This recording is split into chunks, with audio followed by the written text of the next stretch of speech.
First ఒక clarification తీసుకుందాం. ఏంటి అంటే సమ్మర్‌లో అసలు ఐవీఎఫ్‌కి వెళ్ళొచ్చా? వెళ్ళకూడదా? ఐవీఎఫ్ చేయించుకుంటే ఫెయిల్యూర్స్ ఎక్కువుంటాయి అని చెప్పి చాలామంది డౌట్ పడుతూ ఉంటారు. అటువంటిది ఏం లేదండి. సమ్మర్‌లో ఐవీఎఫ్ ఫెయిల్యూర్ అనేది ఏమీ ఉండదు. ఆ డౌట్ అనేది కంప్లీట్‌గా ఫాల్స్ అనమాట. ఎందువలన ఇదివరకు అలా అనేవారు అంటే ప్రాపర్ ల్యాబ్ ఫెసిలిటీస్ అటువంటివి ఉండేవి కాదనమాట. ఇప్పుడు మన 49 సెంటర్స్‌లో చూసినట్లయితే గనక we have excellent lab maintenance అండి.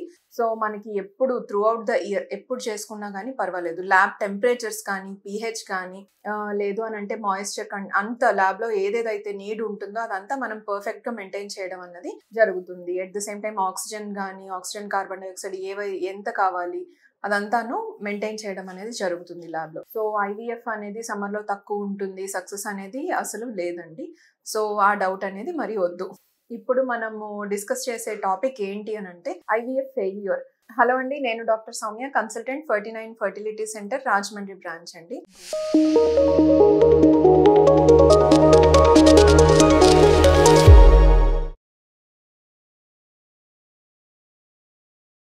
చాలా మంది ఏమనుకుంటారు అని అంటే గనక ఐవీఎఫ్ అనేది లాస్ట్ రిసార్ట్. ఫస్ట్ న్యాచురల్‌గా ట్రై చేసి తర్వాత ఐయుఐ చేసుకొని అప్పటికి ప్రెగ్నెన్సీ కలగకపోతే ఐవీఎఫ్ చేసుకుంటాము. ఐవీఎఫ్‌లో ఒక్కసారి ఫెయిల్ అయింది అంటే ఇంకా మరి no more option for pregnancy లేదంటే చైల్డ్ బేరింగ్ అని అనుకుంటూ ఉంటారు.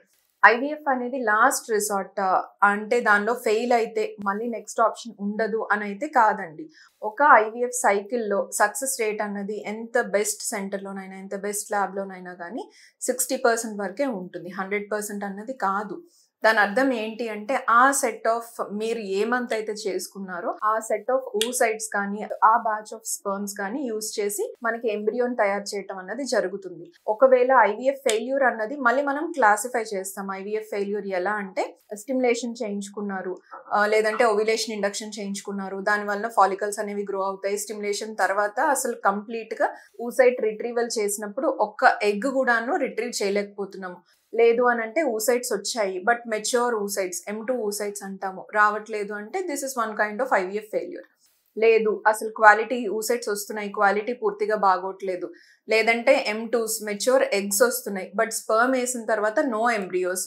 అంటే డే 5 ఎంబ్రియోస్ కానీ, డే 3 గానీ ఎంబ్రియోస్ అనేవి మనకి రావట్లేదు అంటే అగైన్ ఐవీఎఫ్ ఫెయిల్యూర్. లేదు మనకి ఎంబ్రియోస్ కూడా వచ్చాయి. ఎంబ్రియో ట్రాన్స్‌ఫర్ వరకు వెళ్లారు. ఎంబ్రియో ట్రాన్స్‌ఫర్ చేయించుకున్నాక బీటా హెచ్‌సీజీ నెగెటివ్ వచ్చింది అన్నా గానీ ఐవీఎఫ్ ఫెయిల్యూర్. సో, ఇలా ఐవీఎఫ్ ఫెయిల్యూర్‌లో ల్యాండ్ అవుతున్నారు అంటే ఏ లెవెల్‌లో మనకి ప్రాబ్లమ్ వస్తుంది అన్నది ఫస్ట్ మనం చూసుకోవాలి. ఇవాల్యుయేషన్ మీ కన్సల్టెంట్ అనేవారు క్లియర్‌గానే చేస్తారు. ఎక్కడ ఏ లెవెల్‌లోననేది ప్రాబ్లమ్ ఉంది అన్నది తెలుస్తుందన్నమాట. ఫర్ సపోజ్ స్టిమ్యులేషన్ స్టార్ట్ చేశారు.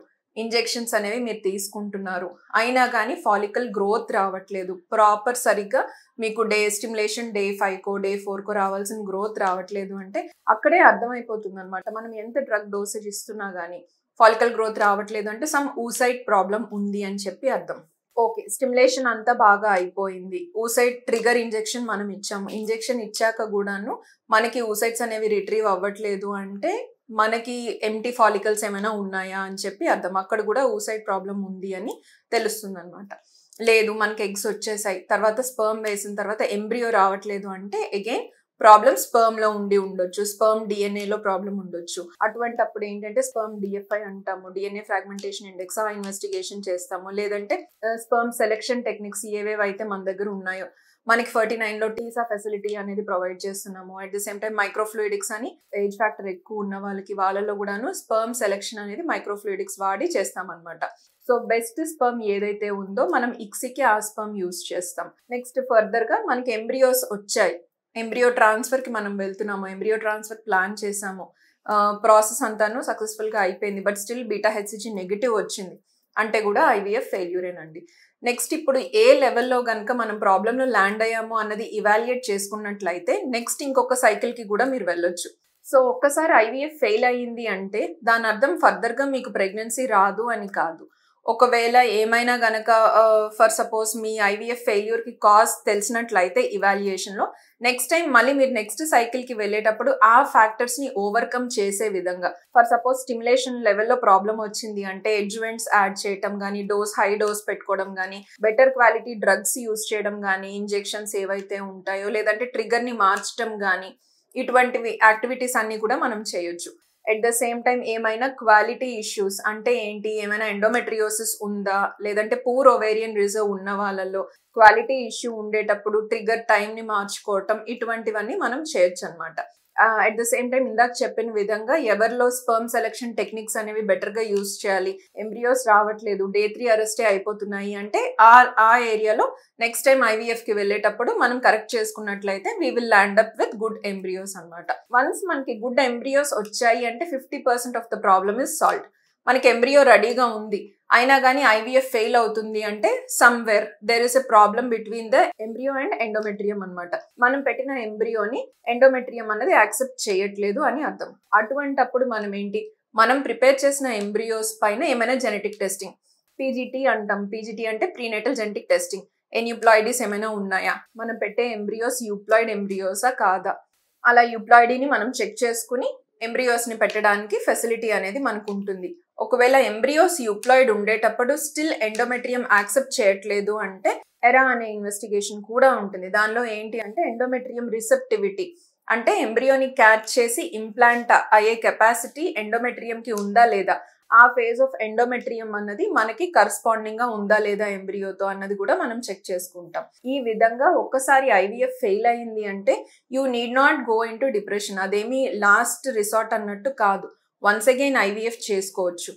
అండ్ నెక్స్ట్ మీకు వచ్చే డౌట్ ఏంటి అంటే కనుక ఎన్నిసార్లు ఐవీఎఫ్ కి వెళ్ళొచ్చు అంటే దానికి మనం ఏమీ చెప్పలేం. ఎన్ని టైమ్స్, ఒక 2 times లేదా 6 times 5 times అనేమి ఉండదండి. మీకు నేను చెప్పిన విధంలో ఇవాల్యుయేషన్ కనుక చేసుకున్నట్లయితే కనుక నెక్స్ట్ టైం లేదా ఆ నెక్స్ట్ సైకిల్ కి మాక్సిమం ఐవీఎఫ్ సక్సెస్ అనేది ఉంటుంది. ఎంబ్రియో ట్రాన్స్ఫర్ అనేది మల్టిపుల్ టైమ్స్ వేరు, కంప్లీట్ ఐవీఎఫ్ సైకిల్ అనేది వేరు.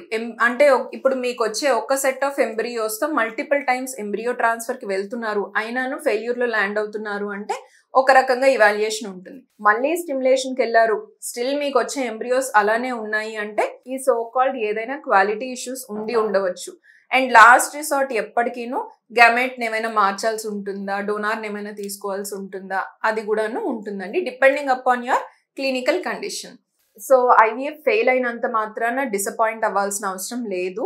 కొంతమంది కపుల్స్ లో ఏంటి అని అంటే అన్ఎక్స్ప్లెయిన్డ్ ఇన్ఫర్టిలిటీ వాళ్ళు ఉంటారు. అంటే ట్యూబ్స్ నార్మల్ గా ఫంక్షనింగ్ ఉంటుంది, స్పర్మ్ కౌంట్ మొటిలిటీ నార్మల్ ఉంటుంది.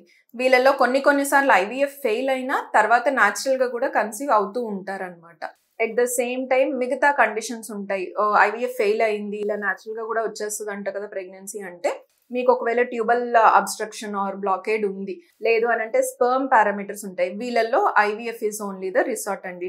ఎక్కువ టైం వేస్ట్ చేసుకుని ఉన్న ఊసైడ్స్ కానీ లేదా స్పర్మ్స్ కానీ వేస్ట్ చేసుకోకుండా బెటర్ ఒక 1.5 year ఆఫ్ మ్యారిటల్ లైఫ్ ఉన్నారు, కోహాబిటేషన్ ఉంది, వైఫ్ అండ్ హస్బెండ్ స్టిల్ వాళ్ళకి ప్రెగ్నెన్సీలో ల్యాండ్ అవ్వట్లేదు అంటే better to just do a basic workup, scan and semen analysis and tubal testing and take further step for pregnancy. Thank you, Andy.